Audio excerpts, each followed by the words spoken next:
Finfinnee News Network.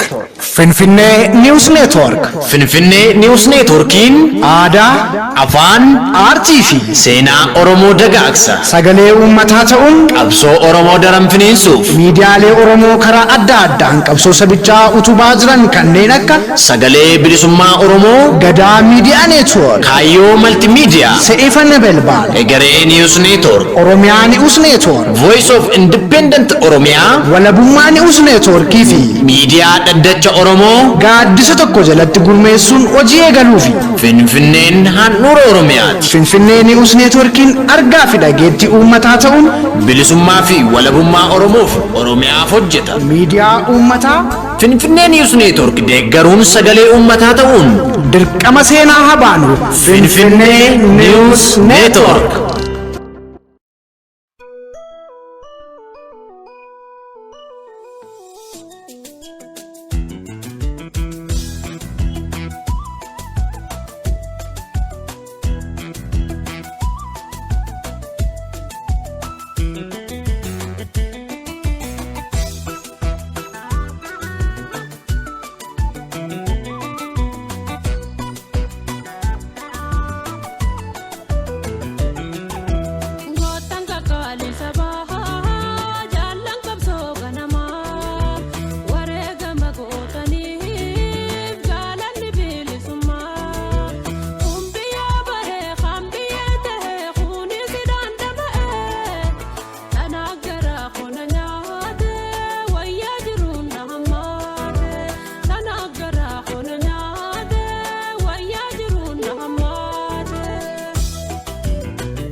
Tolee daawwattoota keenyaa kan daawwachaa jirtan kun qophii marii walabummaa news networkiidha.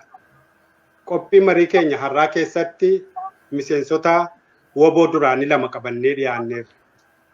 Isaanis Abdalla Xahaa fi Abdurrahmaan Jibrooti. Akkasumas ol duraa duubaan akka isaan of isin beeksisan hin barbaada. Abdurrahmaan Jibroo irraa jalqabna.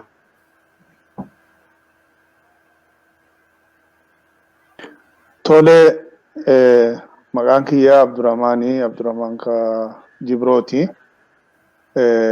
Afrikaa kibbaarraa. Tole ani Tahaa Abdallaati.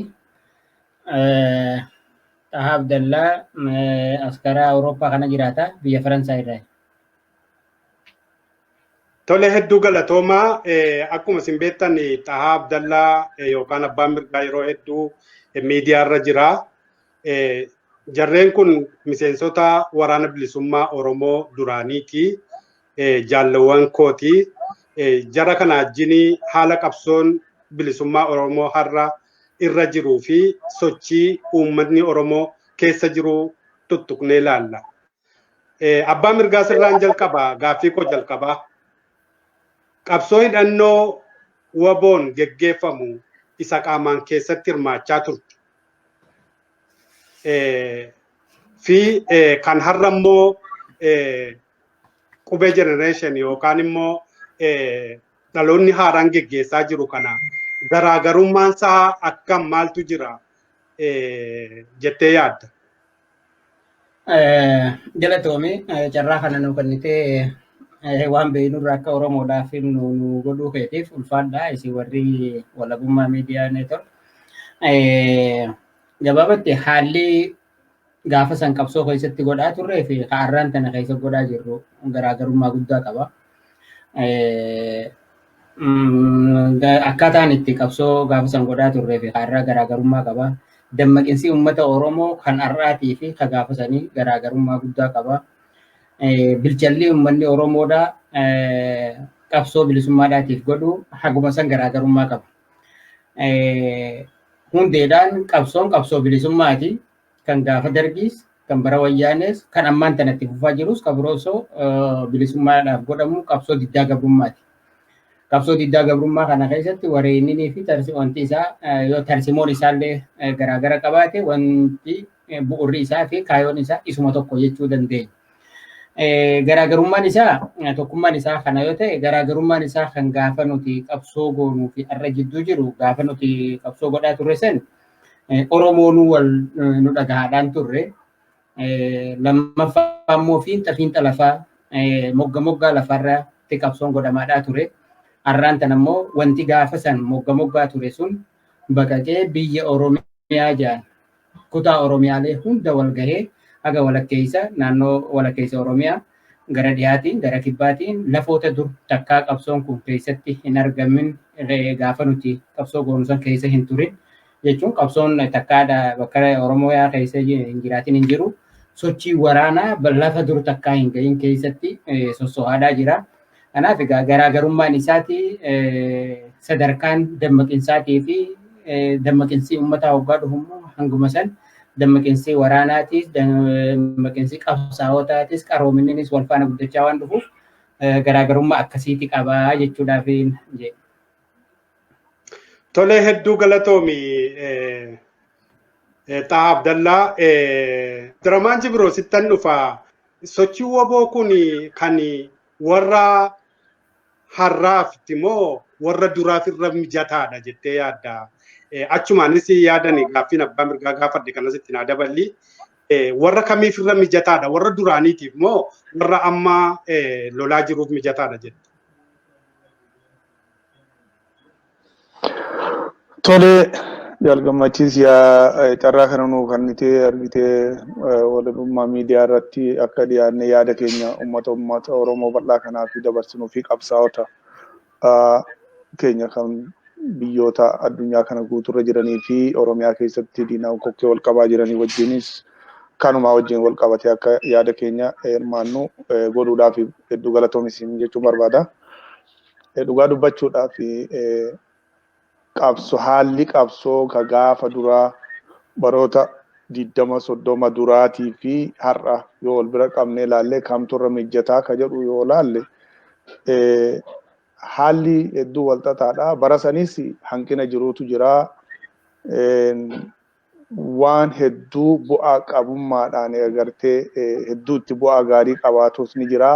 Bakki inni itti dadhabbii guddaa qabus ni jira ture jechuudha. Fakkeenyaaf jaalxaan kaasee jira. Uummanni Oromoodhaa wal beekuu dhabuun bakka adda addaa tumsee walii dirmatee wajjin qabsoo kana gaggeessuu dadhabuun ni jira jechuudha. Waan dadhabina gaafa sana jiru keessaa tokko.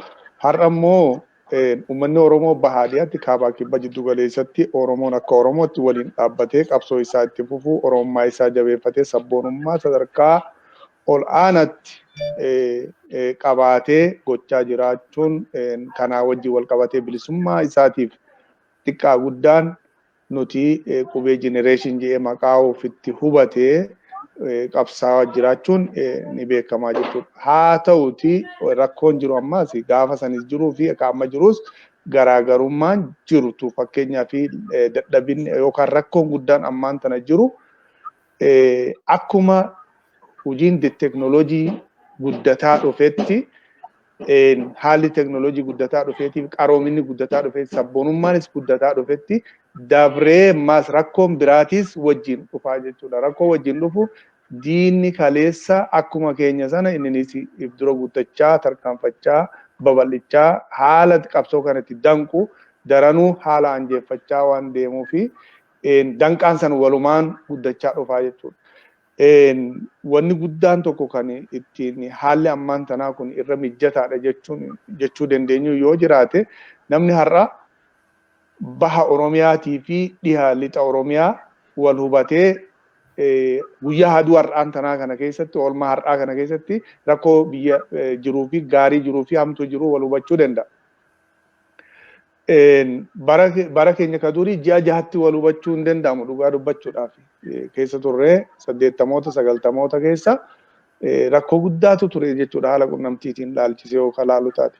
So haala amma jiru irratti haalli irra kennataa irra mijataa gartee haala qabsootiifis jenereeshinii yookaan immoo dhaloonni ammaa kunis irra bal'inaan hiree bal'aa qabanii wal hubannoo gaarii qabanii eenyutu Oromoo Oromummaan maali Oromiyaan maali ka jedhuusi barsiisa hin barbaachisu jechuudha. Baratee waliin dhalataa abbaarra dhalateeti abbaan isaa haadhaa fi abbaa jidduttuu barateetu gabbaa dabballummaa guddaatti hin barbaadu. Hubannoo gaariidhaan lafaa ka'eeti qabsoo kana achumaan waan isaatiif falmu itti fufaa jechuudha. Kanaaf ammaan tanaa kanaatu irra mijataadha yaada jedhu sana akeekuu barbaadeeti. Kanaa wajjin wal qabatee wanni jiru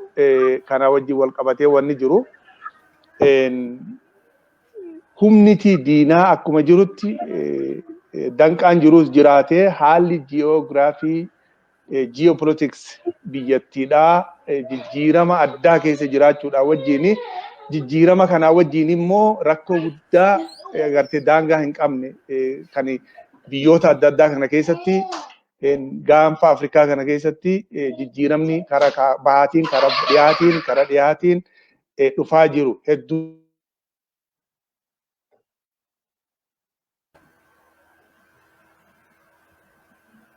Ofirraa kaase Abdurrahman Jibroo. Tolee dhaggeeffattoota keenya Abdurrahman Jibroo itti fufee jira. Akkuma beektanii kun Walabummaa News Networkidha. Tahaa Abdallaa Faransaay irraa Abdurrahman Jibroo South Africa irraa akkasumas istiidiyoo keenya kan nu qindeessaa jiru Abdannaasir Koorsaati. Itti fufa Abdurrahman Jibroo. Egaa haala kanaanii geopolitics ka jennuun kun haalli jijjiirama siyaasaa biyyoota kana gaafa Afrikaa kana keessaa fi Afrikaadhaa akka waliigalaatti addunyaatti jijjiirama ulfaataatu jira jechuudha. Jijjiiramoota jiru kanaa wajjin wal bira qabne yoo laalle ammaas dhiibbaan guddaan ni jira jechuudha. Keessattuu qabsaa'ota amma waraana bilisummaa Oromoo ammaan tana qabsoo gaggeessaa jiru. isa durii fi ka ammaa kana maal garaagarummaa jira haalli kamiif irra mijjata ka jiru deebisuudhaa fi dhugaa dubbachuudhaa fi ulfina hamaa yookaan haala ulfaataa keessatti qabsoon godhamaa jira. Keessattuu karaa siyaasaatiin ji'oopolitiksii kan jennuun kana hubannoo siyaasaa adeemsa siyaasaa addunyaa diinagdeedha. Addunyaan kun immoo mooraa tokko keessa galee ilaalcha tokkoon waan tokko irratti fedhii tokko irratti wal hubachuu irratti yeroo deemutti hubannaan gabroonfataa fi gabroomaa jidduutti mul'atuu fi haalli cunqursaa biyya keenya keessa turee fi jiru fi ammaa boodaas haalli furmaata isaa akeekamaa jiru kuni karaa itti argitee fudhatama gahaa qabaachuu dhabuutii fi rakkoo qabaachuu keessatti qabsoon kun godhamaa jechuudha. Hubannoodhaa fi dhiibbaa jiru, dhiibbaa adda addaa karaa siyaasaatiin jiru, karaa hojii gartee siyaasaatiin jiru kana wajjin wal qabatee jechuudha. Kana keessatti yeroo godhamutti qabsoon kun godhamutti jabina barbaada, hubannoo haala naannoodhaa barbaachisa, hubannoo gaanfa Afrikaa, hubannoo addunyaa waliigalaa barbaachisa.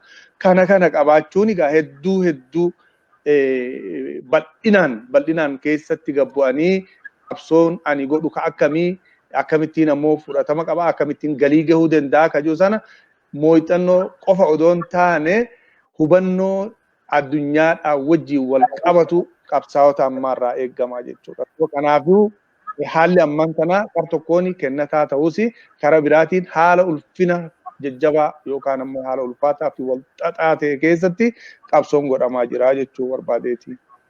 Tole hedduu galatoomii Abdurrahmaan Jibroo akkuma ati jette egaa sochiin humna waraanaan socho'an yeroo ammaa kun quunnamtiin isaa mijataadha.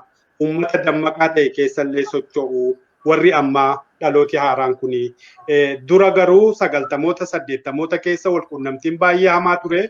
Baabbii waliin beekuu kaabaaf kibbii waliin beekuu kan jedhu jettee jechuudha. Mee gara Jaalleexaa Abdallaattiin deebi'a. Jaalleexaa qabsoon bilisummaa Oromoo yeroo ammaa kana bifa ititaa ta'een hin jiru. Namuu karaa fiiga. Fakkeenyaaf aktiivistooti karaa isaanii fiigaa jiru. Addi bilisummaa Oromoo karaa nagaa jedhee biyya keessatti akka fedhe socho'uu hin danda'u to'annoo mootummaa jala jira. Waraanni bilisummaa Oromoo dirree qabsoorraa lolaa jira. Qeerroon bilisummaa Oromoo immoo fincila diddaa gabrummaa finiinsaa jira. Haalleen kun wal hubatoodhaa, wal simatoodhaa, wal quba qabu jettaa? Abbaan nagaa. Tole. Galatoomii dhugaa dubbachuudhaaf lakki wal simatoodhaa miti. Maaltu wal simatuu isaan dhoorke kadura warra biyya keessatti karaa nagaatiin waan dandeenyu goonaa jedhan isaanirraa uumaa dubbachuunis waa jechuun namatti ulfaata. Haalli isaan keessa jiran, odeeffannoon isaan keessa jiran, wanni isaanii ulfaataadha. Maaliif diina ilkee qaratee bitaa mirgaan isaan marsee taa'u keessatti waan danda'an godhaa jiranii sanarraa wanni jechuu dandeessu hin jiru. Kan ammoo isaaniin ala jiru, bilisa ta'ee ala jiru jechuudha. Keessaahu warra aktiivistii fi warra hawaasa diyaaspooraadhaatii fi waraana bilisummaa Oromoo irratti waa jechuun ni danda'ama. Rakkoon Oromoo jidduu jiru garaagarummaa ilaalcha kaayyoo manii qulqulluu ifa ta'e qabaachuu dhabuudha. Bakki itti gallu kana jedhamee jala muramee beekuu dhabuudha qofa osoo hin ta'in dantaadhaaf gariin asiin gariin asaan ka jedhu qabsoo kana yeroo dheeraaf daadar keessaa ture. Fakkeenyaaf 2018 gaafa jijjiiramni dhufu Itoophiyaa keessaa waan dhufan ka jedhee abdachaadhaa ture. Irra caalaan ijoollee Oromoodhaa akka taane bakka kana geenye walumaan beekna. Dhiibbaalee isaan warra lakkii akka naamiti waan ifii qabachuu eegammoo kee harkatti qabattee lafa kee irratti abbaa taate diinagdee kee irratti abbaa taate walitti ida'achuu taatu sana booda tahuu turre jira ka jedhu gareen yaadni lamaan kun wal mormaadhaa ture. Yaadota lamaan wal mormaadhaa ture kana gareen lakkii Itoophiyaan amma teenya ilmaan abbaa gadaa ilmaan maalii jaame kutame. Inni sun bu'uura ijaarmaya Itoophiyaadhaatu dantaan warra Itoophiyaanistii malee dantaan Oromoodhaa achi keessatti akka kabajamu hin godhu. Bu'uura inni itti ijaarame sirnicha jechuudha. Sirnichi sun abbummaan fedhe masaraa sanirra yoo taa'e wahuma Oromoodhaaf dantaa ta'u wahuma Oromoodhaaf mirga Oromoodhaaf bal'isee mirga Oromoon uumamaan lafa sanirratti qabdu guutuu kennuu fi danda'u hin jiraatu. Maaliif uumama isaatu sirna olaantummaa warra tokkoo tiisuudhaaf godhame. Kanaaf ka barbaachisu asuma nama jijjiiruu osoo hin ta'in jijjiirraa bu'uuraati barbaachisa. Jijjiirraa hundeeti barbaachisa jechuudha. Kanaaf amma gariin keenya kan itti amannee itti qabsoo bara dheeraa godhaa turre jijjiirraa bu'uuraa barbaachisa. Jijjiirraa sirnaa barbaachisa. Sirnicha santu akkaataan inni itti ijaaramee fi inni itti utubame kan rakkoo qabuudha jechaadhaa baane. Gariin keenya immoo lakkii sirnichi rakkoon qabu namaan rakkoo qabaa jedhan. Namni Abiyyis dhufee Abiyyi duraas Hayilamaariyaamii san duraas Mallasii san duraas Oromoodhaaf wanni jijjiiramu jiru. Ammaan tanatti immoo akka haleessaa san garaagarummaa akkasii san wal qabanii deemuun kun bu'aan isaa xiqqaachaa dhufee jira natti fakkaata. Maaliif warrumti haleessa lakki as keessaan Itoophiyaa keessaanii Oromoonis waa taati. Dantaan Oromoo Itoophiyaa keessatti ni kabajama jedhu san ammaan tana liqinfamaa gad bu'aa dhufaa jira. Kanaaf ammatti gaa godhamuu qabu duraan sun ta'eera waliin bubbutaa turre olii gadis wal buufne dirree baanee kana malee haraan biroo hafeen jiru jenne har'aan tanallee immoo haati Oromoo imimmaan irraan korre ilmaan Oromoo dhumuun irraan korre Oromoon ajjeefamuu lafa isaarratti ari'amuu reebamuu torchi godhamuun har'allee daran hammaateetti fufaa jira. Kun wanni inni agarsiisu sirnichaatu jijjiirame namaa jijjiirame malee jijjiirraan namaa immoo biyya san keessatti waan bu'uura ta'e lafa qabsiisuu hin danda'u. Bilisummaa ummatoota gara kibbaa jiraniitiif homaa tokko godhuu hin danda'u. Warri kaabaa gaafa dhufan dantaa isaanii kabachiifachuudhaaf deeman jechuudha. Egaa kanaaf garaagarummaan warri qabsaa'ota Oromoo jidduu jiru. Keessaa warra aktiivistootaa fi warra qabsoo baroota dheeraa godhaa jiran kana jidduu jiru dhiphatuudhaa turre jira ammaan kanatti. Bakka takka dhaabbatanii ilaalcha tokko qabaatanii kaayyoon itti galii keenya kana jedhamee jala muramee Oromoo yoo beekee deeme tarii wanta barbaadu san itti dhaquu qaba. Laal amaluma nama wal mormuutu abbaan waa barbaadu if duuban deemu jecha maraaraa tokkotu jira. Oromoo irra guddaa ta'ee maajoritii ta'ee warra maayinooritii afaan dhaqee kadhatu. Silaa kan kadhachuu qaban lakkisaa hangachiitti hin deemina haga adda bahuutti hin deemina asumattuu mirga keessan guuttadha waan isin feetan kunoo kanas isin gadhiifne jee karaa banuu qabu warra biraati. Faallaasanii Oromoon immoo hoggaa warra maayinooritii jala deemu warra isa gabroonfate jala horii argita. Kun dhaabbachuudha qaba kun hanqachuudha qaba yeroo isaatti dabree jira kan. Kanaaf amma gahan yaadni kun hoggaa teessee ilaaltu bu'aadhaa gad bu'aa deemaa isaatu jira. Kanaaf tarii rakkoolee xixiqqaa akkasiisan akkana miti akkana yoo ta'u baattan isin akkana jedhamee irratti walitti oo'amu walitti iyyamu wal daddarbamu san biraa hotamee galiin keenya biyya Oromiyaa jedhamtu irratti abbaa ta'uu abbaa hoggaa jennu aangoo ilma Oromoo tokko qabatee miti sirnichi bu'uuraan jijjiiramuu qaba. Sirnicha san namni masaraa san seene seera sanirra taa'eet waan achi keessa jiru sanirratti waa dalaga. Sirnichi sun immoo seerri sun immoo kan inni olaantummaa warra tokkooti. Itoophiyaa jechuun abaluudha malee warra kun Itoophiyaa miti dhagaa kan isaan mataa keessaa qabanii fi seerarraa qabanis. Kanaaf isa san kabachiisuun hin danda'amu waan ta'eef ka barbaachisu jijjiirraa bu'uuraati. Kanaaf hawaasni Oromoodhaa yaadaan garaagara jiraatu kun yeroon isaa garaagara dhaabbatanii achi wal harkisan kun dhaabbatee bakka tokkotti galii tokko maniin keenya kana hiree murteeffannaa uummata Oromoo ifaa fi bilisatti kabajamuudha qaba. Oromoon akkanatti hin jiraadha jee lafa kanaan akkatti Oromoon jiraatu san anaa fi atis jala deemnee murteeffatee san jala deemnee.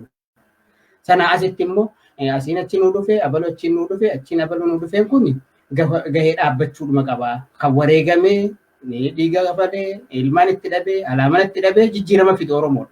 Kanaan dura jijjiiramoota 3-4 ta'an Itoophiyaa keessatti kanuma agarsiisa. Kan immoo itti fudhatee itti dhimma bahu warra biraati. Suni maalirraa keessi keenya darree ta'uudha. Keessi keenya tokko ta'uu dhabuudha. Gar tokko laaluu dhabuudha. Karaan kaan achiin wal harkisuudhaatu isa kana nufite. Arratanii wantoota daddabran kan kaleessaa fi dheengaddaatii miti kanuma arra tahaa jiran irraa waa hedduu waan baranneef kuni garasitti nu deebisaa. Gaafi ati gaafatteef lakkii ilaalcha tokko qabaachaadhaan turre ammallee qulqullaa'ee gar tokkotti deebi'aadhaan jiru. Gariin keenya warra waan bu'uura qabanne sanitti cichee deemuutu jira. Gariin immoo kanuma utaalee jidduu kanaan waliin dhahee waan wahii barbaaddachuudhaaf deemuutu mul'ataadhaa jira.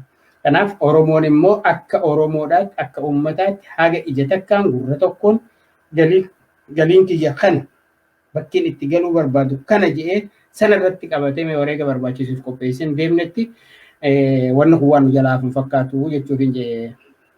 Tole abbaa mirgaa hedduu galatoomii yookaan Xaa Abdallaa egaa isaan kee ifaadha rakkoon jiru mooraa qabsoo bilisummaa Oromoo keessa rakkoon jiru rakkoo kaayyooti waliigaltee tokko hin qabnu kaayyoo tokko irratti waliigallee hin jiru gariin tokkummaa Itoophiyaa faana fiigaa gariin immoo Oromiyaan biyya ishee irratti hiiree ishee murteeffattee akka sochootuu fi kana keessa immoo yeroo hedduu yoo wal jijjiirraa warra Yohaannisii fi warra Tewoodiroos gidduu Oromoon rakkateetu olii gadi akka dhallaadduu ta'aa jira. Malee yoo Oromoon tokko ta'uu baate ammayyuu murna xixiqqaatu Oromoo irratti taphataa jechuu keeti galatoom. Abdurrahmaan Jibroo sittan deebi'a. Qabsoo bilisummaa Oromoo kanaan kan dhaadatu hedduu abbaatti ta'uudhaan anatu abbaadha. Anatu murteessaadha. Anatu abbaa qabsoo kanaati jedhee kan dhaadatu hedduudha. Kan hojiitti hiiku immoo xiqqoodha. Akka baay'ina saba kanaatti, akka bal'ina lafa isaatii, akka baay'ina uummatichaatti qabsoo kana kan abbaatti ta'ee oofu fuulduratti dhiibu immoo xiqqaadha. Kana akkamitti irraa dandamachuu dandeenya? Akkamitti of taanee abbaatti taanee qabsoo kana gara Oromoon abbaa biyyummaa isaa mirkaneeffatutti deemuu dandeenya jettee yaadda? Galatoomi gammachiis wanni jiru namni qabsoon kun anaatu asiin ga'e anaatu kunuunse anaatu ittanii dhale uume anaatu asiin ga'e ka jedhu hedduu ta'uu danda'a. Namni immoo qabsoo kanatti wareegamee rakkatee alaa manatti dhabee firee itti dhabee itti wareegamaa jiruu fi turees nama gabaabduu ta'uu danda'a. Dhugaan jirtus isuma. Kana kamitti irra aanuu dandeenyaa gaafiin ji'uu fi gaafiin jechuu danda'u jiraachuu danda'a. Gaafii kanaaf immoo deebisaan dura qabsoon nuti goonu maaliif qabsoo kanatti dirqamne? Akka sabaatti immoo akka murnaatti yookaan gitaatti immoo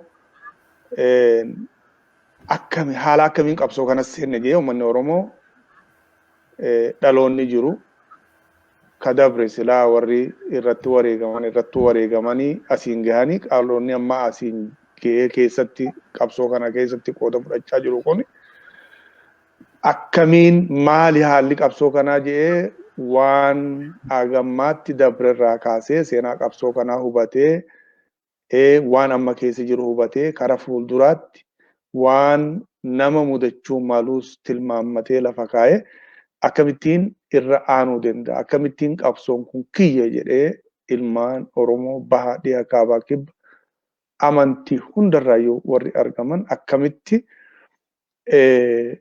qabsoo kana kiyya jedhanii suluudaan qabsoo kana abboonfatanii bobaa isaanii jalatti harka isaanii keessatti tikfatanii murna yookaan nam-tokkee qabsoon kun kiyyaa anaatu asiin gahee anaatu kana godha anaatu akkas godhe anaatu uume yoon fedhaniin dhaamsaa yoon fedhaniin guddisaa yoon fedhaniin bobeessaa yoon fedhaniin jabeessaa jedhu kana akkamittiin irraa tikfatanii ka jedhuu fi hubannoo barbaachisa.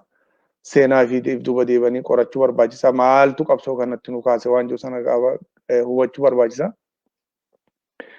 Qabsoon galma gahe moo galma hin geenye maaltu irraa argame ni sharafame moo hin sharafamne yoo sharafame maal isaatiif sharafamuun kun barbaachise ka jiru sana hubatee sabni kun xiqqaa guddaan irratti hubannoo isaatiin walii galee tokkummaa isaa jabeeffatee biyya isaa Oromiyaa mirkaneeffachuu sabni Oromoo akka saba tokkootti ititee bahaa dhiyaan kaabaa kibbaa jiddu galaan saba tokko ta'uu isaa mallattoo saba isa godhu sana guututti qaba mirkaneedha kun waan shakkii qabamuu miti. Isa kanarratti sabummaan kiyya guutuudha akka sabaatti mirga sabni tokko qabu qabaachuun qabaa jiru sana ittiin boonee wareegama isa barbaachisu kafalee fi baasee fi qabsoo isaatti fufuudha. Kaani ammoo warra qabsoo kana anaatutti abbaa jedhani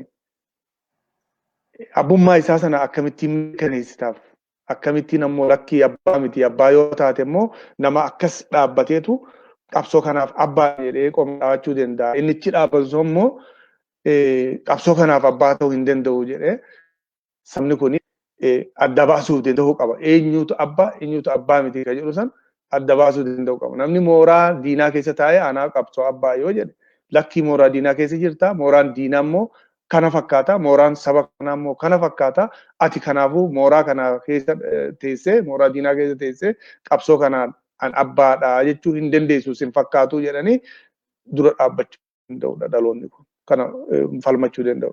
Hundeen kanaa maal hubannoodha.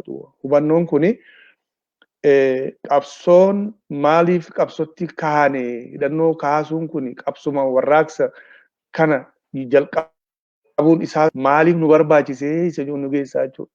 Sabni kun saba gabroomee afaan isaatiin aadaa isaatiin qabeenyi isaa biyyi isaa saamamee sarbamee nama ta'uun akka namaatti isa haalamee bineensaan gatiin bineensaa tiyyuu kan namu fedhamee bineensa keessaa bineensa hama jechuudhaan moggaafamee jechuudha sabni kun. Yoo akka namaati immoo bulguudha nama nyaata jechuudhaan kan moggaafamee jechuudha. Yoo immoo aadaa isaa ilaalle aadaan isaa aadaa dadhabaa, aadaa duubatti hafaa, aadaa hin jirre, aadaa jiruu miti waan sobaati jechuudhaan kitaaba adda addaatiin itti maxxansuudhaan waan hin jirre irratti ololuudhaan kijiba baroota waggoota dhibboota meeqaan lakkaa'amu kana irratti oofaniin dhaloonni kijiba kana dhaga'aa guddate aadaa isaatu shakkii keessa duraa galee jechuudha. Afaan isaatu shakkii keessa duraa galee, eenyummaan isaatu shakkii keessa duraa galee jechuudha. Isa kana deebisanii itti abbaa ta'uun aadaa ifiitti, biyya ifiitti, afaan ifiitti, eenyummaa ifiitti, sabummaa ifiitti abbaa ta'uun nu barbaachisa. Kana godhuudhaaf ammoo eenyuyyuu kadhannu jechuutu kan dhufe jechuudha. Akka namaatti namummaa keenya namaa taanee namaa wajjin jiraachuudhaaf ni dandeenya. Isa dandeenyu sana immoo hireetti dhabne jechuudha. Lakkii isin namaa miti nuun jedhame. Lakkii isin bineensa namaa miti gatii namaa argatanii jiraachuu hin dandeessanii. Akkamitti immoo gatii argattanii baadiyyaarraa magaalatti mana babbareedaa keessa jiraachuu akkamitti dandeessan? Akkamitti mana barumsaa deemuu dandeessan jechuutu kan dhufe. Kanaaf yeroo tokko abbootii keenya irraa dhageenyaa Haile Sillaaseen karaa bahaa kana dhufee uummata bahaa kana lafa gurguddaa duratti irraa saame kana humnaan qochisiisaa ture jechuudha. Yeroo qochisiisuu halkan galgala yeroo karaa dhiyaa kana helikooftariin dhufee irra deemee lafa guddaa isaan guyyaa guutuu harkaan irra hojjechaa oolan kana lafa qotaa oolan kana irra deebi'ee gaafatee lafi kun ganama akkanan turre akkanan jiru.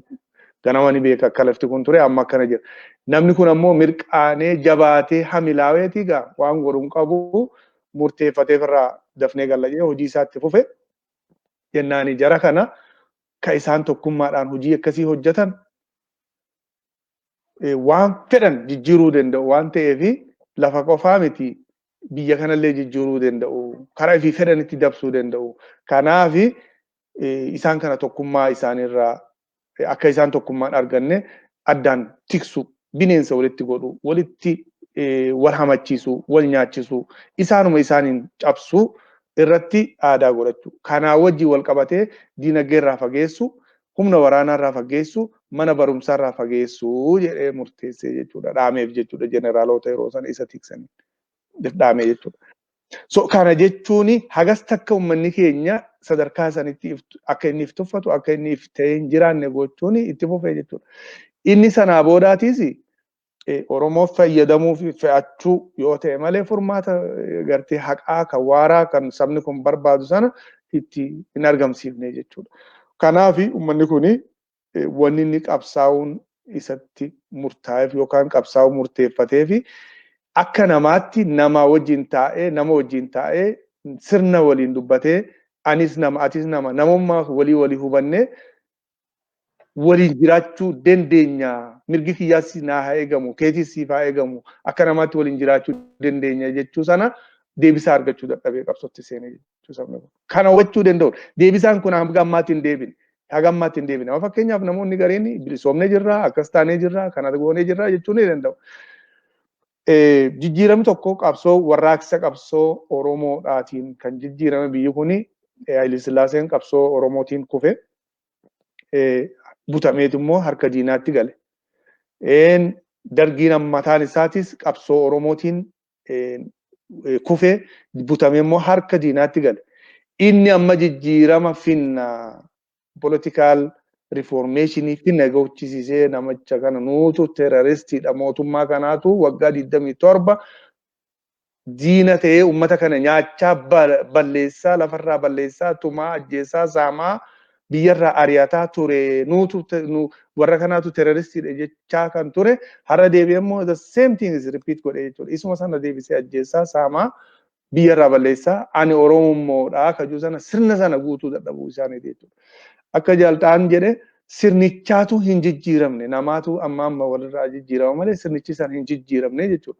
So haga sirnichi hin jijjiiramin qabsoon kun itti fufuu danda'uu isaa dhaloonni kun beekuu isarra jira jechuudha. Dhaloonni kun beekuu jira. Sirnichi jijjiiruudha malee sabaa miti kan lolamuuf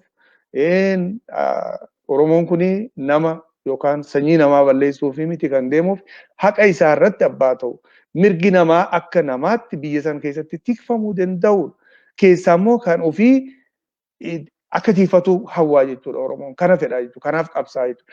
Isa sana ifaa fi bilisatti dhaloonni kun beekee maaltu narraa hanqate jedhee edit godhee waan irraa hanqate qabsoon isaa hagammaatti maal argamsiise maaltu hafe kanaaf immoo akkamittiin itti guuttadha jedhee jabaatee isa kanatti fufuu danda'uudhaani warreen ammoo anaatu qabsoo kanaaf abbaadha anaatu asiin dabsee asiin si baasee gaara san jalaan si godhansee mana sanis si galcha ka jedhu firraa eeguu danda'uun yoo qabsoo kana bakka inni irraa ka'ee fi bakka inni jiruu fi bakka inni galiin isaa eessa akka inni ta'e addaan dhaloonni hubate qofaa jechuudha. Tole Abdurrahmaan Jibroo galatoomi daawwattoota keenya kan isin daawwachaa jirtan miseensota gameeyyii qabsaa'ota waraana bilisummaa Oromoo durii Abdurrahmaan Jibroo South Africa irraa Xaa Abdallaa Faransaay irraa ani gammachiisnaa doommoo as Siwiidin irraa teknika istiidiyoo keenyaa kan ta'e immoo walabummaadhumaa yookaan Abdannaasir Koorsaati. Mariin keenya akkuma itti fufetti jira. Tole Xaa Abdalla gara keettan deebi'a. Mee haala yeroo ammaa irratti qomoo haasofna. Lolli amma PP fi TPLF gidduutti godhamaa jiru kana kuni impaayiratti Itoophiyaa sanaa fi fafa qaba moo mishooma qaba? Yoo fafa qabaate fafi isaa maali? Yoo mishooma qabaate immoo mishoomni isaa maali? Irraa nu ibsuu dandeessaa? Tole galatoome. Jecha lamaan darbadda wanta gaafii Abdurrahmaan deebise irratti Abdurrahmaan galatoome hedduu bal'iftee deebiftee abbaan qabsoodhaa akka uummataatti uummata Oromooti. Akka namaatti immoo nama qabsoo kanaaf wareegamee lubbuun bahee qofaatu lubbuudhaan fixate qofaatu abbaa qabsooti. Maaliif seenuma qabsoo kana keessatti qabsaawaa jabaa hoggana jabaa meeqa kaniif duuba garagalee irbuu nyaate arkaa jirra. Kanaaf abbaa qabsooti namaan jechuun hin danda'amu. Abbaan qabsoodhaa hundeedhaan uummanni Oromoo akkuma walumaa galatti abbaa qabsoo kanaati. Isa kan ilmaan itti gabbaru, isa kan diinagdee itti gabbaru, isa kan hunda itti gabbaru. Sanarraa hafe immoo akka namaatti namni abbaa qabsoo ta'uu danda'u hatti wareegame qofa. Ijoolleen kaleessa qabsoo kanaaf gabbahanii itti wareegaman anaaf isirra abbaa qabsooti. Kabara 80 keessa ture, bara 50 keessa ture hagatti wareegamitti abbaa qabsooti jechuun dandeessu qabsaawaa taata malee. Hangasiin dabaluu barbaade. Lolli kun misooma qaba. Lolli addunyaa kanarratti lola jechuun maaliitu? Ni guba, ni cabsa, ni balleessa. Misoomni lolarraa misoomni dhufu hin jiru. Lolli ilma dhiiraa nyaata, ilma namaa nyaata, diinagdee guba. Waan jaarame hunda diiga. Misoomni lolarraa dhufu hin jiru. Garuu gaafa cunqurfamtee namummaadhaan jiraachuu dadhabdee namummaan keetuu dhabamuudhaaf namummaan keetuu gaafii ta'e filannoo biraa dhabde lola sanitti dheetta. Maaliif? Osoo lollees badaa jirta, osoo human taanes du'aa jirta waan ta'eef if jiraachisuuf if jijjiiruudhaaf yookaan sirnicha wanta si ukkaamsu si jeessu si dhabamsiisu san firraa diiguudhaaf atis lolatti seentaa jechuudha. Gaafa sangaa lola boodaawwanni dhufu sani lola irraa walumaa galatti bifa walii galaatiin misoomni dhufu hin jiru. Bu'aan lola kanaa maalii ka jiru lolli kun ka duraa Itoophiyaanistoota lamatti wal nyaachuutti jira. Anaas irratti anaas irra nyaata anaas irra qoonqoo ammaata irratti wal lolutti jira. Kan lammataa Oromoodhaaf immoo isaan lachuutu tokko. Isaan lachuutu gaafa masaraa san ta'an Oromoo irra lakkii dadhabdee kanaan dura miidhamte tanaasii tahaa ka jiru Oromoo kan isaan qabaatanis hin beekan. Warri kaanis isuma sani. Warri irra ari'amee lolu sunis isuma kana. Karra arihee lolu kunis isuma kana. Garaagarummaan isaanii bakkatti isaan immoo wal dhabaniitu jira. Bakkatti isaan olaantummaa Itoophiyaa irratti qabaachuu irratti wal dhabbillee ta'u aayidolojiin isaanii immoo garaagarummaa qaba. Aayidolojii warra ammaan tana barcuma irra jiru aayidolojii warra Minilik Itoophiyaa jaaraniiti sirna sani. Akka hojii isaanii irraa adeemsa isaanii irraa wanta isaan godhan irraa argaa jirutti kanaatu mul'ata. Kun immoo aayidolojii warra TPLF baroota 20 dabran deemaa dhufe sanirra garaagarummaa qaba. Sun yoo dhugaas godhuu baate wantoota tokko tokko kan sabootaaf dirqamee jaalatee osoo hin ta'in qabsoodhaan gadhiisisemeetu jira. Fakkeenyaaf lafti Oromiyaa jedhamtu eessa akka taate kaartaa irratti kan kaa'amte bara sana keessa. Afaan Oromoo afaan hojii lafa Oromiyaa irratti akka ta'u kan kaa'ame bara san keessa. Oromoon akka sabaatti jira gaafa Afrikaa gubbaa jedhamee kan dhugaadhaan jaalatanii osoo ta'in dirqiin fudhatan bara sirna san keessa. Warri ammaan tanaa kun immoo faallaa sirna saniiti. Faallaa sirna saniiti hoggaan siin jiru saba Amaaraa wanni jedhamu, saba Tigree wanni jedhamu, saba Somaalee wanni jedhamu, saba wanni jedhamu kun jiraachuu hin qabu hundinuu Itoophiyaadha. Akkuma hogganaan isaaniitu jiraannu Itoophiyaa fi duunummoo Itoophiyaa taana jeessan jechuudha. Aayidolojiin kun immoo ummatoota kanaan dura if baranii afaan ifiitiin barachuu baran, aadaa ifiitiin barachuu baran, ani lafti tun tiyya, qabeenyi kun kiyya, lafa tana anaatu irratti uumame, ana achi namni biraa hin jiru. Ja ummataa keessa fudhatee garatti liqinfate san hangam takka isaan oobsisaa wahuma ammaan tanaa argaadhaa jiru. Kana duuba deebisuun immoo hin danda'amu. Wanni biyya sana irratti barbaadamu sirna warri ammaan tana deemaniin kana deebisuu barbaadan kanaas miti. Sirna warri TPLF cinaa kennanii cinaa kijibaanichi kaayanii cinaa oofamsanii miti. Dhugaa barbaada uummanni lafa sana irratti. Laal yoonii fi haqaa fi dhugaan lafa san qabate atis haqa keetiis beeyte haqa ollaa keetiitis beeyte hoggaasa waliin jiraachuu ni danda'ama. Maaliif kun haqa keetii ittiin gargaaramaatu itti duuba dhufu. Wajjinaatti gargaaramuutu dhufu. Lakki kunis haqa kiyya ati asiin tan harkadhu anaattan harka taatu dhufu. Yookaan anis kiyya kana atis kee kana eessarratti walitti dhufneet akkamitti waliin jiraannaa waliin tolfatta. Sirni ammaan tana biyya sanitti tolfamee jiru kun karan calaqqisu.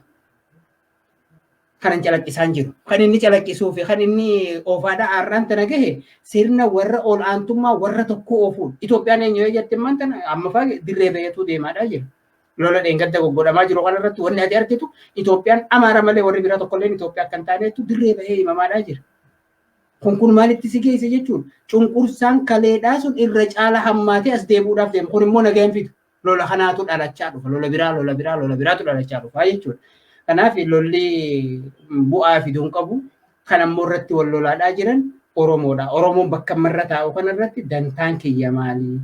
Eessaan gaafiin kiyya, eessaan rakkoon kiyya hiikkata ka jiru ilaallatu isaan waggaa isaan wal fixan haa wal fixan taa'ee ilaale keessa isaatti immoo waan isaa toluu fi karaa itti inni rakkoo bara baraa kana jalaatti haqa isaa fi lafa isaa irratti abbaatti ta'uu qabu barbaaddachuun kan Oromoodhaati. Kanaaf lola irraa misoomni dhufuun jiru lolli ammaan tana kan argaa jirru nama meeqaatu dhume qabeenya meeqaatu barbadaa'e kan wanti lola irraa dhufu jechuudha. Akka lolli uumamne immoo godhuun kan irra jiru warra biyya bulchan warra fedhiin ummataa maali jedhaniitu lola dhaanfuu danda'a. Haga isaan lola uumanitti immoo warri inni isaa tuqame lola jechuun mirgaa jechuuf hin jiru. Tole hedduu galatoomi abbaa mirgaa bal'istee nuu ibsite egaa akkuma jedhame lolli deemaa jiru kun impaayera sana irratti darabeedhuma ol loluudha. Kan ol lolu immoo warra Tigraayii fi warra Amaaraati warruma seemtu ol lolaa jira. Kan irratti ol lolan immoo irra guddaan qabeenya Oromooti kan laqeechitti duus Oromoodha. Abdurrahmaan Jibroo gaaffii tokkoon si gaafadha. Lola amma kana Tigraay irratti deemaa jiru irratti kan dhaqee lola sana lolchiisaa jiru amma irra guddaayyuu kan gurguddaan lolchiisaa jiru jedhamu Oromoodha, jeneraarota Oromooti. Kan lola sana dhaqee lole immoo gartuu warra Amaaraatii fi warra Eritiriyaa fi maanni humna addaa Oromiyaati jedhu.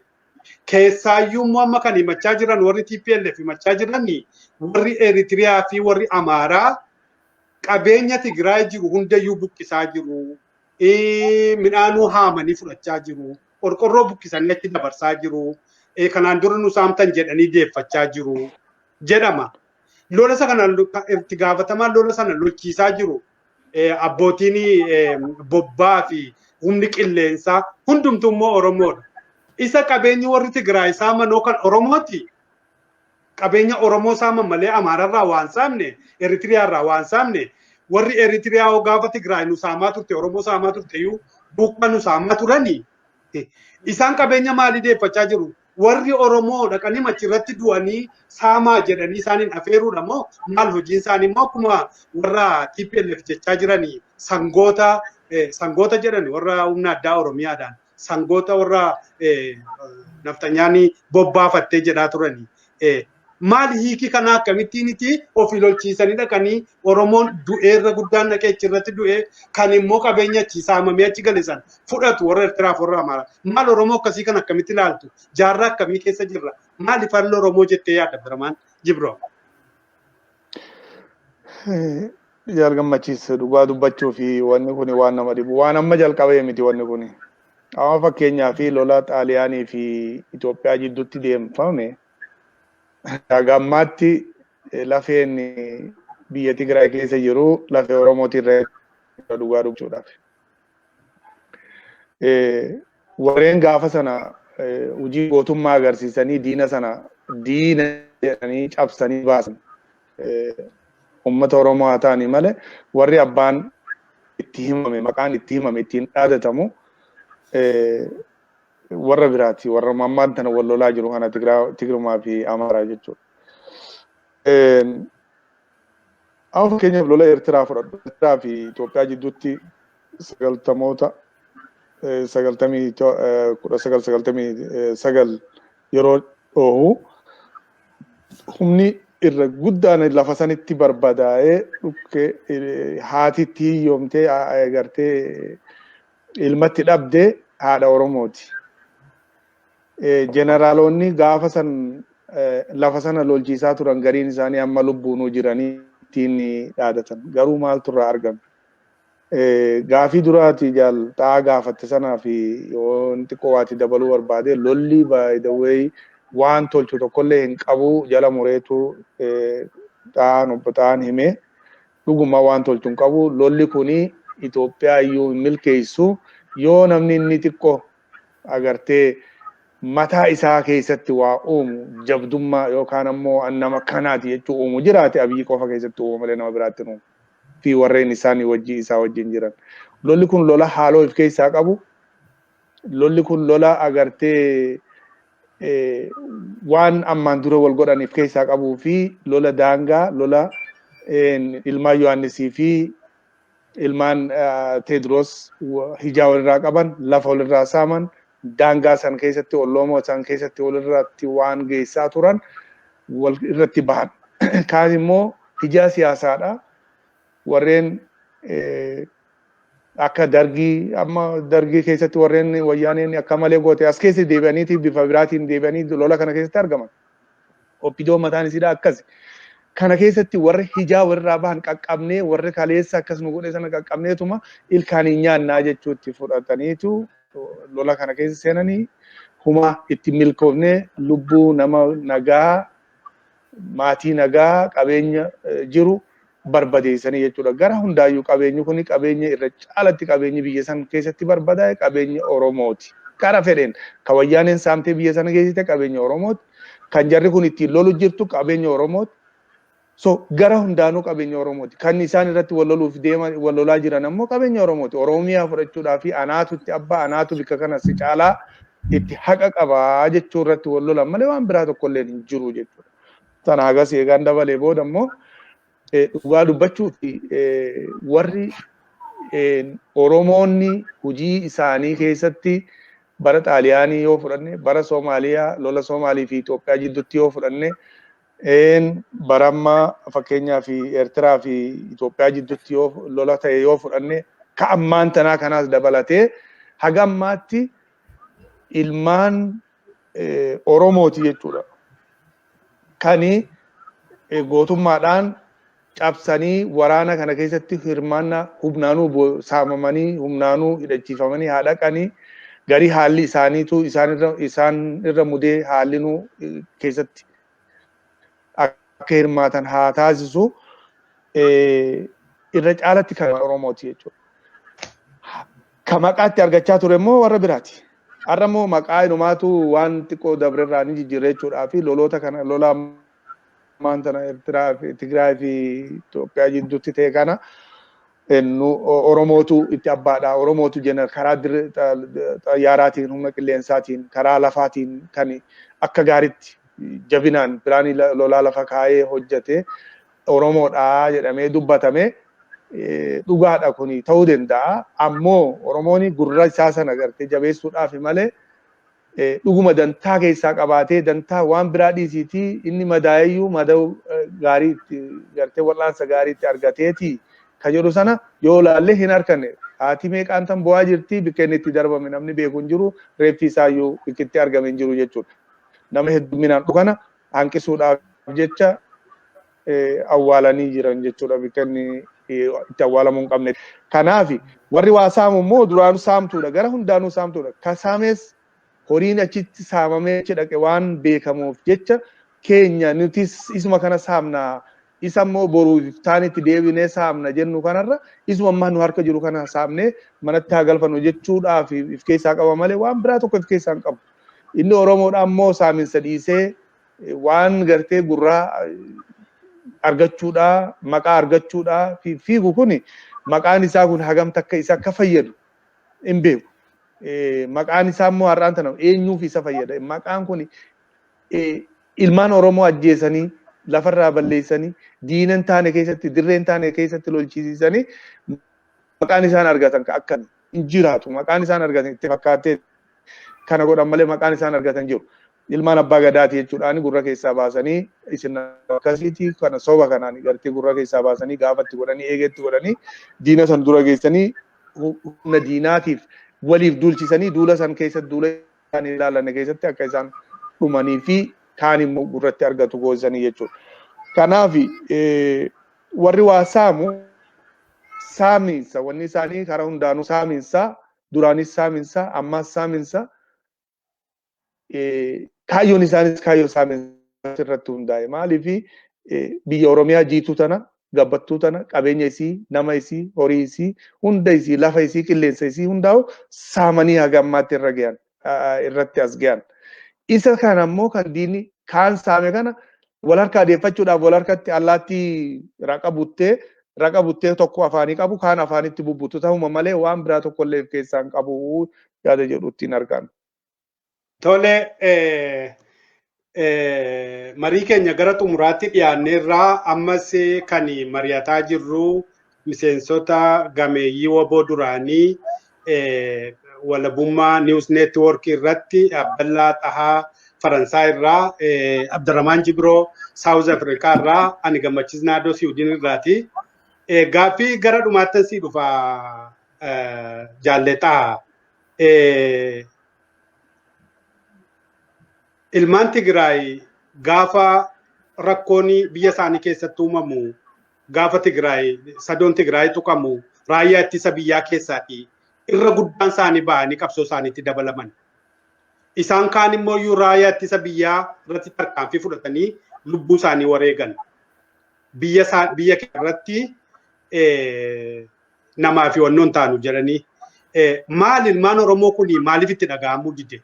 Ilmaan Oromoo deemaniidhuma maaliif nama du'u yeroo har'a daa'imman hidhaa jirtu ijoollee 5 mana tokko baasanii rashanan yeroo Oromiyaan dhiigaa jirtu Oromiyaa irraati lafarraati nama dagoogaa jiran warri Amaaraa yoo achirraa gara Goojamii Gondarirraa dhufanii duulanii Oromiyaa keessa dirree dhiyaadhaa bahaa nama fixaa jiran kana maaliifiti ilmaan Oromoo mootummaa kana keessa jiran warra humna addaa ta'uu milishaa ta'uu warra ittisa biyyaa ta'uu maaliif itti dhaga'amuu dide?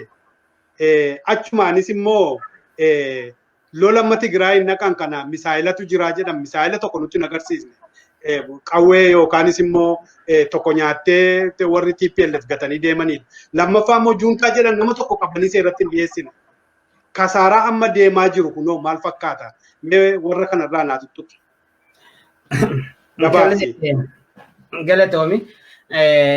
Takkan argu antanati Oromoodhaatu achitti dhaqee lole jettu hin argu. Akka Oromoodhaatti warri Oromoo irraa dhalatan jiraachuu danda'anii garuu Oromoo sammuun isaanii Itoophiyaatti warri achi dhaqee du'e. Kan wallaalaan kana keessatti waa ta'e hin jiru jechuudha miti. Keessattuu warri ati ilaaltu amma kan fakkeenyaaf waraana keessatti warreen sadarkaa olaanaa irra turan warri TPLF gaafa dantaan TPLF tuqamtee jedhan gaafatamaa fi maalii ajajummaa isaanii gadhiisanii galanii wareegachi kafalanii arraas kafalaa jiru. Isaan san warri isaan fakkaatan kun Oromoo maqaa dhawatan kuni Oromummaa isaanii haaluu hin danda'u garuu Itoophiyaawidha malee Oromummaadhaa miti. Warreen immoo sammuun isaanii Itoophiyaadha dantaa Oromoo ati jettu kana yaaduu hin danda'an. Kan ati haadha Oromoo ajjeesan Wallaggatti akkas godhan Gujitti akkas godhan Hararratti akkas godhan jettu kun isaan biratti diina Itoophiyaatti jeefneedha malee Oromoodhaatu du'ee wanni jedhamu sammuu isaanii keessa hin jiru. So kanaaf jarri kun akka Oromoodhaa ati yaaddu kanatti yaadutti hin jiranii jechuudha. Tarii warra waraanaa kan sadarkaa gadii keessatti kan dantaadhaan yookaan dirqamee yookaan akka tokkotti dhaqee lole yookaan osoo hubatiin hin beekin dhaqee lole ta'a. Wanni hubachuun nurra jiru immoo asuma keessatti illee waraanuma keessatti illee hin lolluu jedhanii warri murtii biraa fudhatan jiran. Ka Oromoo qulqulluu ta'an jechuudha. Nuun ilaaluu lolla kuni lola sababaas qabuu miti kan keessummaan itti lolamuu hin jiran. Wanti rakkoon jiru rakkoo poolitikaadhaati. Rakkoon poolitikaadhaa immoo mariidhaan malee kan lolaanii kamuu miti jedhanii warri yaada san qabatanii lola kanarraa hirmaachuu didan akkuma miidiyaa irraa harkaa turretti baay'eedha. Kan isaanii warri lola kanarratti if kennanii maal jedhanii itti du'an kuni waan Oromummaadhaa fi yaada ati jettu kan Oromoodhaa yaadu san isaan keessa hin jiranii sammuun isaanii warra sammuu Itoophiyaadhaati. So gaafas Itoophiyaan Oromoon Itoophiyaadha siin jedhanii Tigreenis Itoophiyaadha siin jedhanii maaliinis Itoophiyaadha siin jedhanii malee wanti karaa biraatti isaan deebisa argachuu danda'an hin jiru achi keessa sammuu isaaniitu Itoophiyaadha jechuudha. Kan warra TPLF lola injifannee jedhan lolli injifannee tarii gama Prime Minister miidiyaa irrattis bahee paarlamaas walitti qabee injifanneerraa kana gooneerraa amma booda rasaasni dhufuu jira. Garuu qalleerraa kaasee warri miidiyaalee gurguddaa addunyaa akka AFP dabalatee ammaahuu Maqalee madditti lolli gurguddaan gaggeeffamaa akka jirudha kan himaadhaa jiran. Akka waliigalaatti soggaa laalte injifannee jedhan waan isaan injifanne jedhanii nama tokko kan isaan qabanii warra qondaalota TPLF san keessaa kunoo warra lola kana qabsiise warra gamma isaan dhaawamisi madaa keenya isaan jedhanii matan warra izii kaabaa irratti lola bananii jawsan warri lola san bansiise yookaan bane abaluu kana jedhanii nam tokko kanan gamma isaa miidiyaa irratti fidanii garsiisan argina. Yommuu jara san guutumatti kadhabamsiisan taate sunis yakka biraati. Jinoosaaydiitu gaggeeffamaa jira jechuudha uummata guutuu fixuudhaaf. Waan Tigree ta'an qofa fixuuf deemaa jira sunis yakka biraati. Yommuu jarri sun achi bahanii Maqalee keessaa bahanii bakka tokko qabatanii ta'aa jiraatan taate isaan lollinu ammaa huun eegalamne jechuudha. Tarii eegala Maqalee irraa bahan guyyaa 3-4 yookaan guyyaa 5 ta'a jidduu kanatti deebi'anii reorganizeef godhaadhaa jiru. Lolli kana achi eegaluuf deemaa jechuudha. Wanni gara miidiyaa warra Habashaa irraa argamu sun isa san argisiisa. Wanni gara lola bal'aa kan dhaabbatan qabna. Lola ummataatti seenuudhaaf deema. Lola ummataatti seenuun immoo waan biraa dhiisii gochi amman tana isaan godhaadhaa jira. Lolli ummataa yoo duraanillee yaadamuu baate akka yaadamus akka ka'u isaan godha. Maaliif? Waraanni makalaayaadhaa Tigreedha jechuu Tigruma waan ta'eef nama ajjeesaa jira. Tigruma waan ta'eef saamaa jira. Warra Amaaraa fidanii Tigraay keessaa qabeenya hanga hulaa manaatii fi qorqorroo buqqaasanii saamsisuun Kuni maalitti isaan keessa yoo duraan lolli gosaa lolli siviil waan hin ka'in illee san kakaasuudhaaf deemu. Lolli maalirraa ka'a jennee namni hoggaa jiraachuu dadhabee akka ta'uu dhabe hulaatti bahuu dhabe lolatti seena. Amma sanitti naquudhaaf deeman warra Tigreedha. Warra Tigree immoo kanatti naquun isaanii hegereen Itoophiyaadhaa maal akka taatu gaafii keessa isaan galchaa jechuudha. Amma lolli wanni ammaan tana tahaadhaa jiru lola fuula haarayaan bifa haarayaan qabatuu deemuudha malee lolli dhumate hin jiru. Yoo dhumate misaa'il qabanii maali meeshaa makaanaa jarri sun hin qaban jechuun dandeessu. Qabaannaanu meeshaa san dhukaasanii baardaariin haleelaa turan. Qabaannaanu asmaraan haleelaa turan. Misaa'ilota dila san eessa kaayan? Misaa'ila san jarri duuda baadhatee deemeni. Yoo duudatti akka kilaashii baadhatanii deemaniin misaa'il sun kanuma addaati jechuudha. Kanuma Tigraayitti tolfame waan addaa tokko ta'a. Kanaafi wanta jarri sun irra jiru iccitiin lola warra sanii eessa akka jiru hanga ammaatti hin argamne. Wanni kana jedhamee isaan qabanii fidan kan mul'ate hin jiru. Kanaaf lolli kun ni dhumatee osoo hin ta'in kanaa achi dheeraa fi lolatti fufaa ta'uudhaatu lafarra jira jechuudha. Gochi ammaan tana isaan godhaa jiran kan lola siviil waariif isaan kakaasaadhaa jiru malee juntaa jedhanii maal jedhan kun ti'iitiifumarraa haasa'uudhaaf ta'a malee lafarratti waan mul'atu miti jechuuf hin jedhe fayyaa ta'e.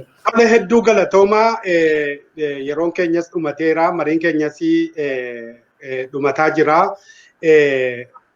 Akkuma duratti ibsee Abdurrahmaan Jibroo Saawuz Afrikaa irraati. Taha Abdallaa Faransaay irraati. Ani gammachiisnaa dos Yihudiin irraa mariin keenya gara xumuraarra jira. Daqiiqaa tokko gidduutti qabsoo uummata Oromoo fi uummata Oromoof waraana bilisummaa Oromoofis ta'u walumaa gala qabsoo bilisummaa Oromoof dhaamsa yoo qabaattan daqiiqaa tokko isiniif kenna. Abdurrahmaan eegale. Tole wanni hundinuu dubbatame waa hedduutu kakaafame.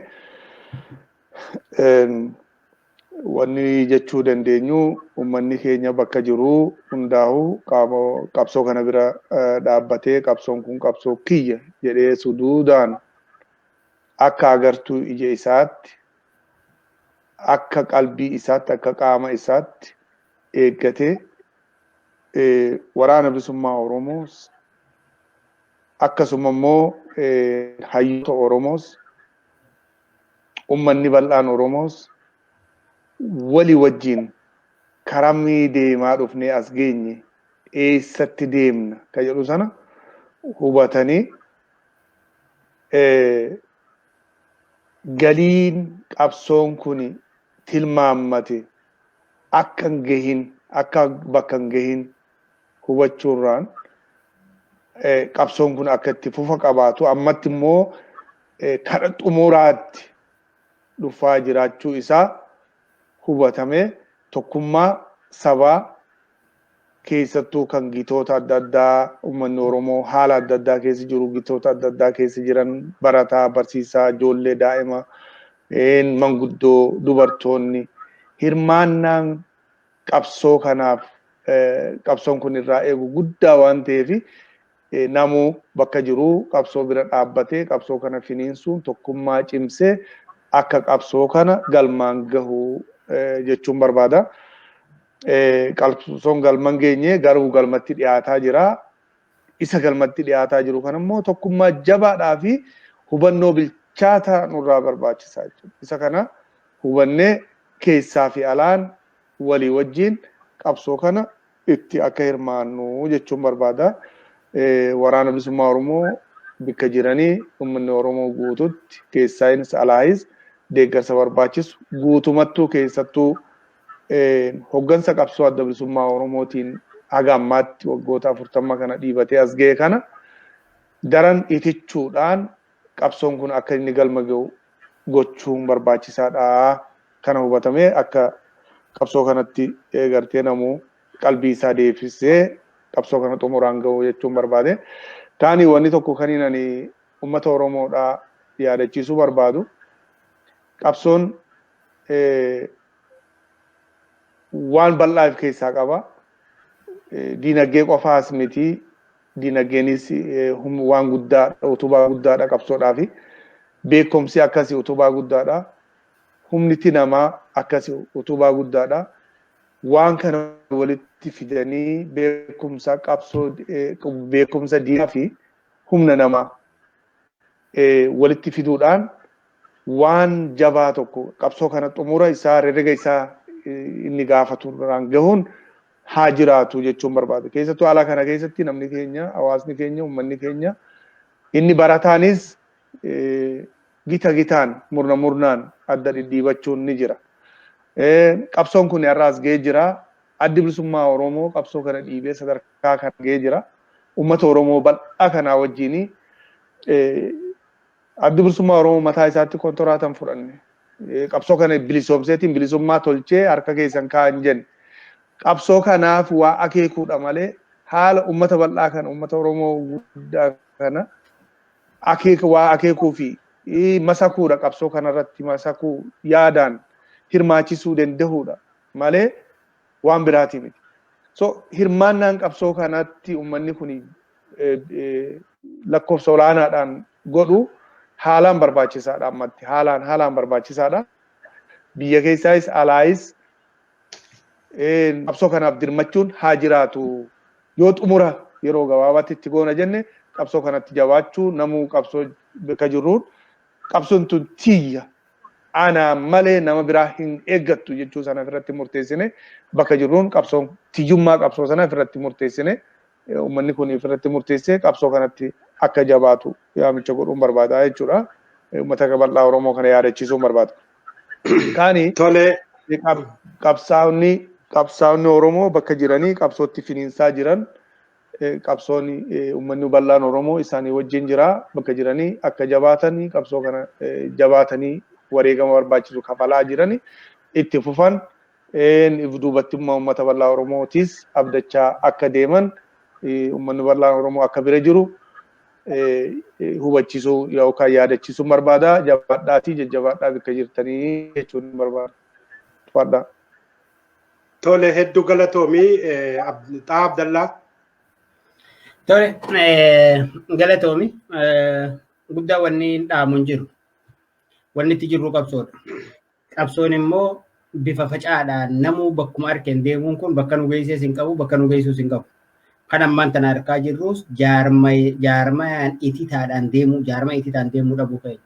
Ammaan tanas uummanni Oromoo wal ijaaruu hoggaa jenne abalumaan hin jaarree achii abalutti namni qubalaati. Lakki akkas miti. Uummanni jaarame jaarmayumaa gara ifiin fedhutti oofa. Uummanni jaarmaya cimaa ifii qabu jaarmaya siyaasaadhaa kan rakkoo qabullee yoo ta'e gara ifiin fedhetti oofuu danda'a. Maaliif ifii bu'uraatu jabaadhaa jechuudha jaarmaya cimaa qaba. Kana godhuu sirra jira jee ajajuu dirqamatti kennuudha danda'a. Kanaaf Oromoon amma kaayoo dirree teessu lafaa qaba. Maal akka eessa akka galuu deemu irra caalaan Oromoo ammaan tana hin beeku jechuun dandeessu baratee mataa qaba. Galii isaa xumuraa sanitti gahuudha. Qahee irratti ajjeefamaa irra saamamaa irratti salphachaa irratti xiqqaachaa irra geenya kana jalaa baanee akka namaatti halkan tokkoofillee taatu buluudhaaf Oromiyaa irratti abbaa ta'uun dirqama Oromooti. Saniif immoo bu'uraan jaaramuudha nama barbaachisa. Jaaramanii humna ititaa ta'anii yoo deeman mootummaan kun wanni garri inni dhaquun jiru. Ifiifuu amma wal nyaachuudhaaf ta'a lolli dheengadda ta'e kun isa keessatti waan uumuu qabu. Dhiibbaalee hedduu kan dhufuutu jira. Kun immoo Oromoodhaaf carraa gaarii fidaa fi haga deebi'ee abbaan irree kana caalaa irree jabeeffatee googu taa'anii eeguu osoo hin ta'in mudhii hidhatanii dura dhaabbachuu turra eeggamaan ja'a. Kana achi gaafan waraana bilisummaa Oromootiin waan jedhu qabu. Namni dirree irra jiru waan murteeffatu inni beeka. Tole hedduu galatoomaa marii bareedaa waliin goonee kabajamtoota daawwattoota keenyaa kan isin dhaggeeffachaa fi daawwachaa turtan jaalle Xahaa Abdallaa Faransaay irraa fi jaalle Abdurrahmaan Jibroo South Africa irraa akkasumas immoo ani gammachiisnaadoo Siwiidin irraa Walabummaa News Network irratti marii goonee kanarraa gara xumuraatti dhiyaannee irraa dhaamsa isaan dhaaman agartaniittu uummanni Oromoo uummata guddaadha. Saba guddaadha. Sabni kun immoo kan kanaan dura wayyaanee warra misaa'ila har'a daddarbachaa jiru kana ari'ee tokkummaadhaan uleedhaan ari'ee biyya isaanii gara Tigraayitti deebiseedha. Innarra mootummaan kun irratti fudhatu sakalleessa qeerroon biyya sanatti gasheedha. Tokkummaa nu barbaachisa, jabina nu barbaachisa. Barabaraan warri naftanyaa yookaanis immoo habashoonni nurratti jijjiiramanii humna keenyattis qabeenya keenyattis dhimma ba'anii numaan nu ajjeesaa numaan nu lolchiifachaa jiraachuun gaarii miti isa jedhudha. Jaallan hedduu galatoomaa, galanni keessan bilisummaa haa ta'u. Marii keenya kanarraa kanumaan xumurannaa. Injifannoon uummata bal'aaf galatoomaa.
Finfinnee News Network.